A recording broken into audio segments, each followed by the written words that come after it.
It was 14 inches the morning when my phone lit up on the nightstand with my brother's widow's name, and I answered it on the first ring because nobody calls at that hour with good news. For a second, there was only breathing on the line. Then Nora's voice came through, low and unsteady, like she'd been holding the words a long time, and they'd finally worn through whatever was keeping them in. "Daniel," she said, "I never told you the truth about the wedding." I sat up in the dark. On the dresser across the room, just visible in the light from the street lamp, was the thing I'd carried out of my brother's house the day of his funeral, and had never once explained to myself, a small brass compass with a cracked face, the one Ethan had carried in his jacket pocket every day of his life.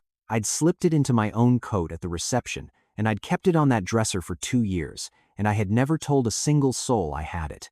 Before I tell you what Nora said next, I have to tell you who my brother was, and who his wife had been to me for the 8 years before that midnight call. My name is Daniel Hart. I'm 38 years old, and I build and repair wooden boats for a living out of a small yard on the coast of Maine, just outside a town called Rockport. It's not work that impresses anyone. I sand hulls. I steam bend oak ribs. I varnish decks until my hands smell like it in my sleep. I show up when the fog is still on the water, and I go home when it comes back in. And for a long time, the quiet of it was all I thought I needed. I've lived alone in a gray shingled cottage above the harbor for 3 years, ever since my marriage to Claire ended. There was no betrayal in it, no slammed doors. She told me one evening, in a voice more tired than cruel, that loving me was like living with the tide always there, always steady, and always just out of reach. She wasn't wrong. That was the hardest part. She wasn't wrong about me at all. My brother Ethan was everything I wasn't. 3 years younger, loud where I was quiet, quick where I was slow, the kind of man who walked into a room and tilted it toward himself without trying. He ran a charter business 2 harbors down, and he was good at it, because people loved him on sight the way they'd never quite loved me. He married Nora 9 years ago. I stood beside him at the altar and held the ring, and I watched him marry the one woman in the world I had met 3 weeks before he did and had never let myself think about again. That's the part I have to be honest about, even now. I met Nora first. It was at a boatyard fundraiser, and we'd talked by the water for an hour about nothing and everything, and I'd gone home that night feeling something I hadn't felt in years. And then I'd done what I always did, which was nothing. I didn't call. I told myself a woman like that wouldn't wait on a quiet man who fixes boats. And 3 weeks later, Ethan brought her to Sunday dinner on his arm, glowing, and said, "Danny, you have to meet Nora." And she shook my hand like we'd never stood by the water at all, and I understood that she'd decided the same thing I had, only the other way around, that I'd never called, so I'd never meant it. For 8 years I lived next to that. Family dinners, holidays, Ethan loud at the head of the table and Nora quiet at the side of it, and me across from her, 2 people who'd missed each other by 3 weeks, and a phone call I was too afraid to make. Then, 2 years ago, Ethan's boat went out in weather it shouldn't have, and didn't come back. And the Coast Guard found the hull, but not my brother, and everything I thought I understood about my family went down with him. That was the man I was the night Nora called. I went to the funeral the way you go to the funeral of someone who was supposed to outlive you. Numb, useless, my hands not knowing what to do without a tool in them. Half the coast came. That was Ethan. Even drowned, even gone, he filled the church the way he'd filled every room. And I stood in the back in a borrowed black tie and felt like the shadow that had followed him his whole life, finally with nothing left to follow. Nora sat in the front pew and didn't cry where people could see her. I noticed that. Everyone read it as strength, and they praised her for it afterward in the low voices people use at these things. Isn't she holding up well? Isn't she remarkable? I knew better, though I couldn't have told you how I knew. I knew that the not crying wasn't strength. It was a woman holding something so tightly that if she let one thing go, all of it would go. At the reception in Ethan's house, with the rooms full of people eating casseroles off paper plates, I found myself alone for a moment by the mantel. And there it was, the compass, Ethan's compass, the brass one our father had given him, and not me, the one he'd carried every day since he was 16, sitting in a small dish by a photograph of the 2 of them on a boat. The glass face had cracked at some point over the years, a thin line straight across the north mark. I don't remember deciding to take it. I remember my hand closing around it, the cold weight of it, and slipping it into my coat pocket the way you pocket a thing that's already yours, and walking away from the mantel with my heart going like I'd stolen something. Maybe I had. I told myself it was a keepsake. I told myself Nora wouldn't miss one small broken compass in a house full of his things. I told myself a lot of things that day. I put it on my dresser when I got home, and there it stayed. For 2 years, Nora and I orbited each other the way the family did after Ethan carefully, at a distance, through the gravity of a man who wasn't there anymore. There were dinners, at my mother's. There was the first anniversary of his death, where we all stood on the dock and said nothing and threw flowers on water that had taken him. Nora and I would end up beside each other at these things. 2 quiet people in a family that had lost its loud center. And we'd talk about small things, and then one of us would always find a reason to step away, because the not small things sat too close to the surface, and neither of us trusted ourselves near them.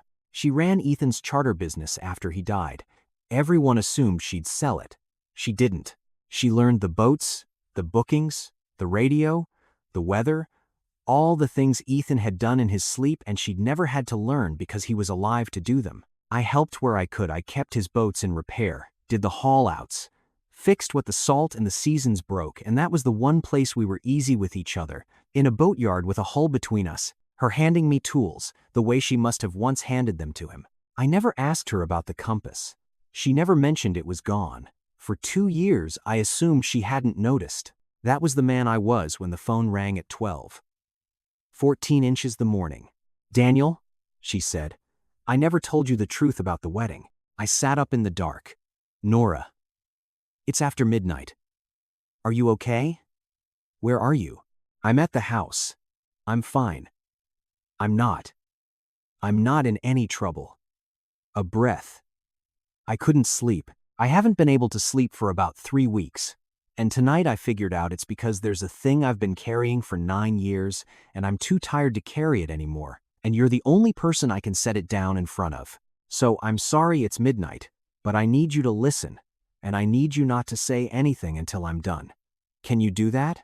I said I could, and then my brother's widow told me a story I'd had a piece of for 9 years without ever knowing the rest of it. The fundraiser, she said. By the water. 9 years ago. I know you remember it, because I've watched you not remember it at every family dinner since, the exact same way I've been not remembering it.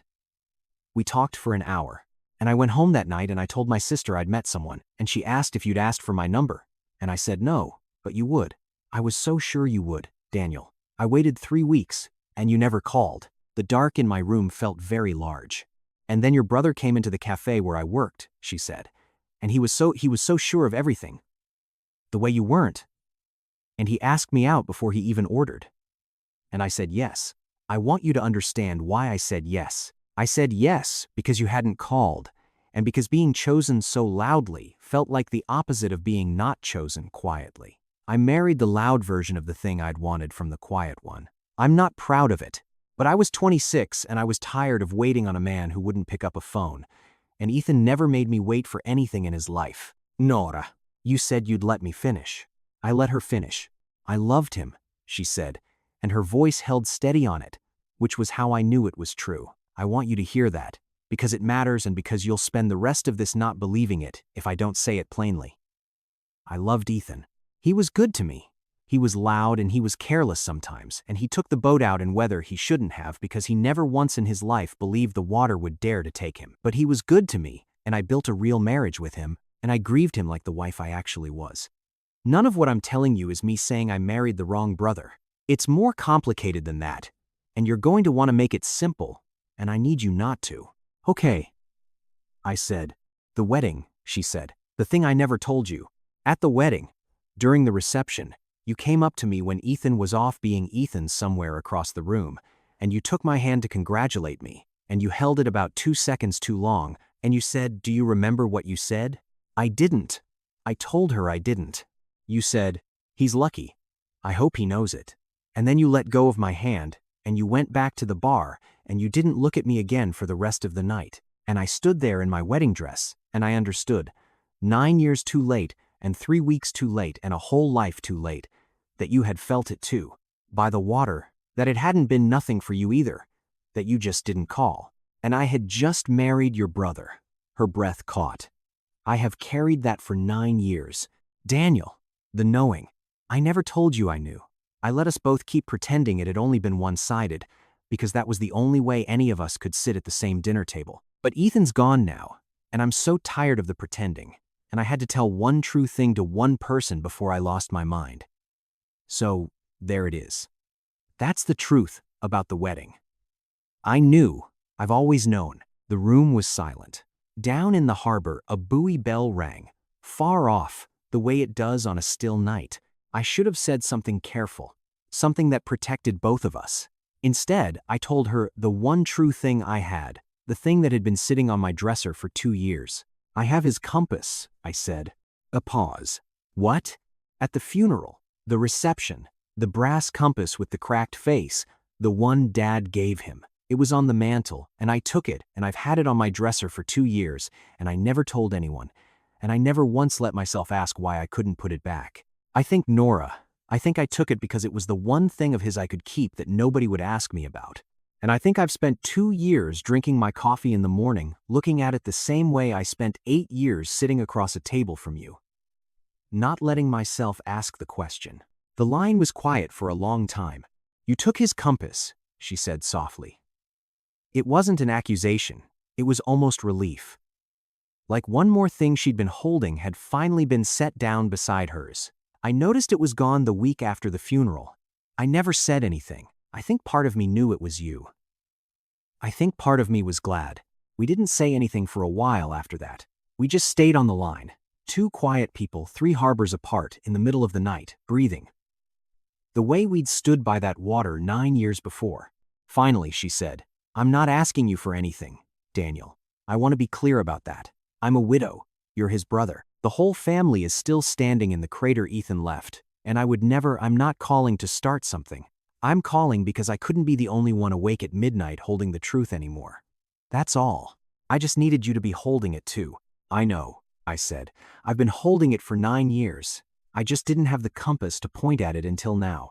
She laughed a small, wet, surprised laugh. And I think that was the moment I understood we were going to have to be very, very careful and very, very patient, because the thing between us was real and it had a dead man's name on it, and there was no version of moving toward it that didn't run straight through grief that hadn't finished its work yet. We hung up near 2 in the morning. I didn't sleep. I sat on the edge of the bed and held the compass in my hand and watched the cracked needle quiver and settle, quiver and settle. And for the first time in 2 years, I let myself ask the question out loud in the empty room. I didn't have an answer yet, but I'd finally asked. What followed was the hardest 6 months of my life, and the most honest. We agreed, and it was her rule, set the very next day in the daylight where things looked different, that nothing could happen. Not yet, maybe not ever. There were too many people who could be hurt, and the deepest of them was a man who couldn't speak for himself anymore. And neither of us was willing to build something on a foundation that disrespected him. So we did the slow thing, the quiet thing. We didn't call at midnight again. We saw each other, the way the family saw each other, at my mother's table, at the boatyard, in the ordinary gravity of a family rebuilding itself around an absence. But something had changed, because the pretending was over. We knew. We both knew, the other knew. And there's a particular kind of patience that becomes possible only after the lying stops. My mother was the one I worried about most. She'd lost a son. The idea that her surviving son and her son's widow I couldn't even finish the thought on her behalf. So when the time came, months later, that it had to be said, I said it to her first, alone, at her kitchen table, before Nora and I had so much as held hands. I told her everything. The water 9 years ago. The phone call I never made. The wedding. The compass. The midnight call. I told her I didn't know yet what it was or where it went, but that I wasn't going to let her hear a quiet version of it from someone else, because she deserved the loud, true version from me. She was quiet for a long time. My mother is good at quiet. It's where I got it. Then she said the thing I'll carry the rest of my life. Your brother took the loud road through everything, she said. Every room, every boat, every weather. It's what I loved about him, and it's what took him from me. You've taken the quiet road your whole life, Daniel, and I used to worry it would leave you with nothing. She put her hand over mine on the table. If the quiet road has finally led you to something, I am not going to be the one who tells you to turn around. Ethan would not want her alone. And he would not want you alone. He'd want it loud and immediate and tomorrow, which is exactly why it shouldn't be. Do it your way, slow, right. But don't you dare not do it out of guilt. I've buried one son. I won't watch the other one bury himself out of loyalty to a man who'd be the first to tell you to go. I won't pretend there wasn't a harder voice in all this. There was. Ethan's best friend and business partner, a man named Cole, had taken Ethan's death the way some men take grief, by needing it to have villains. He'd half run the charter business alongside Nora in the first year, and he'd never quite forgiven her for learning to run it without him. And when the quiet thing between Nora and me eventually became something the family could see, Cole was the one who decided to make it ugly. He did it the way these things always get done.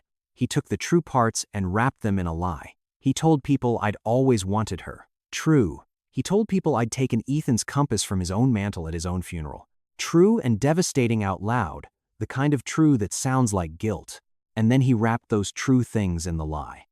That I'd been circling her for years while Ethan was alive.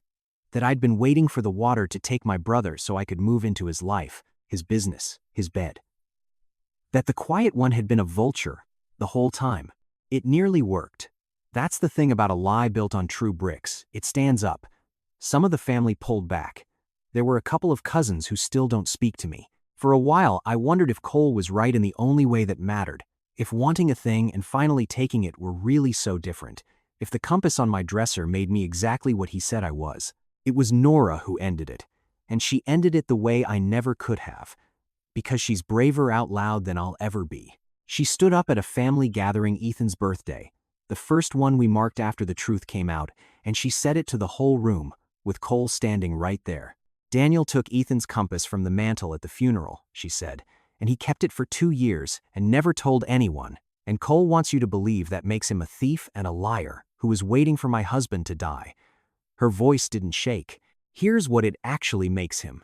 It makes him a man who loved his brother so much he couldn't leave that funeral without one piece of him, and was so quiet about his own heart that he couldn't even tell himself why. I knew Daniel before I knew Ethan. I'll tell all of you that now, since we're done with the quiet version. We met 3 weeks before, and nothing happened, because Daniel is the kind of man who doesn't pick up the phone, and I'm the kind of woman who married the brother who did. That's the whole sin. That's all of it. We missed each other once, a long time ago, and we were loyal to Ethan every single day he was alive. And the only thing either of us is guilty of is being too quiet for too long. She looked at Cole then. You needed someone to blame because you couldn't stand that the water just took him for no reason at all. I understand that. I've wanted someone to blame too, but I won't let it be him, and I won't let it be me, and I won't spend the rest of my life pretending I didn't know my own heart, just so you can sleep at night. The room was very quiet. Cole left. He hasn't come back, and I've made my peace with that, because after that, it got easier, not fast, easier. Nora went back to school that fall. She'd always wanted to teach sailing to kids, properly, with a certification, and she did it not because of me but because the truth coming out had unlocked something in her too, a sense that she was allowed to want things in her own name again. She kept the charter business. She moved out of the house she'd shared with Ethan, not to my place, but to a small apartment over the chandlery in town, 2 rooms and a window over the water. I need an address that's only mine, she said, before I have one that's ours. I went straight from my parents' house to Ethan's. I have never in my life lived somewhere that was just me. I want to find out who that is. So we waited. Again. Always the quiet, slow road. We didn't rush a single thing. The first time I held her hand, it was in my boatyard. 8 months after the midnight call. On a gray afternoon with a half-finished hull between us and the fog coming in off the water. She handed me a chisel, and her fingers stayed on mine on the handle, and neither of us pulled back. And that was all. That was everything. A year and a half after that midnight call, on a still evening at the end of summer, I took her out on the water in a boat I'd built with my own hands. and I took the compass out of my jacket pocket. I'd carried it that day without quite deciding to. My hand knowing before I did, the way it had known at the funeral, and I set it on the seat between us, the cracked brass face catching the last of the light. This was his, I said. I took it because I couldn't say goodbye to him, and I kept it because I couldn't say a true thing to you. And I think it's time it stopped being a secret on my dresser and started being something we both get to look at. I closed her hand around it. I'm not asking you to forget him. I'd never. I'm asking if you'll let me build the rest of a quiet life next to you, and let his compass point the way, cracked face and all. She didn't say yes right away. That's not who she is, and it's not who I am, and we'd both learned the hard way what happens when you let the loud, fast yes get ahead of the true one. She held the compass in both hands and watched the needle settle, and then she leaned her shoulder into mine, the way she had 9 years and a whole lifetime too late, and she said, slow. We do it slow, but yes, we married the next spring, quietly, on the dock where we'd thrown flowers for Ethan 2 years before. My mother stood up front with her hand over her mouth and her eyes shining. We didn't pretend Ethan wasn't there.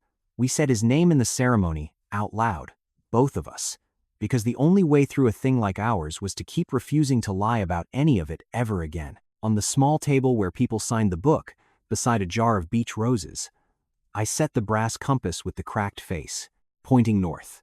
Nora saw it when she walked down toward the water, and she stopped for half a second, and she looked at me, and she didn't have to say anything at all. I used to believe the quiet was a flaw, that Claire was right, that I was a tide that was always there and never quite reached you. Ethan took the loud road through his whole short life, and the water took him for it. I took the quiet road. And the quiet road cost me a phone call 9 years ago that cost me almost everything. But here's the thing I finally understand. The quiet didn't cost me Nora. My fear did. The quiet was never the problem, the not asking was. I met her by the water and felt the whole rest of my life in 1 hour, and then I was too afraid to pick up a phone, and I spent a decade calling that fear quiet so I wouldn't have to call it what it was. The compass sat on my dresser for 2 years, pointing at the same fear. North was always right there. I just wouldn't look at it. Nora didn't fall in love with me instead of my brother. She loved Ethan, truly, the whole time. But she'd met the quiet one first, by the water, and some part of her had been waiting 9 years for him to finally pick up the phone, even if, in the end, it was her who had to call, at midnight, because the quiet man never would have. I took a compass off a dead man's mantel and couldn't say why. She carried a truth for 9 years and couldn't say it out loud. Both of us, it turned out, had been waiting on the same hour, the one where the pretending finally cost more than the truth. So let me ask you the thing I've been asking myself ever since.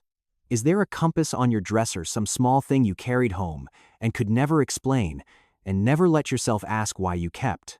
And if you'd once missed someone by 3 weeks and a phone call you were too afraid to make, do you think you'd ever find the courage to pick it up, or would you wait, the way I waited, for them to call you first? If this story touched something in you, hit the like button and subscribe to the channel, and tell me in the comments what your own cracked brass compass is. I read every single one. The next story goes up Saturday night, and I'd love it if you came back for it.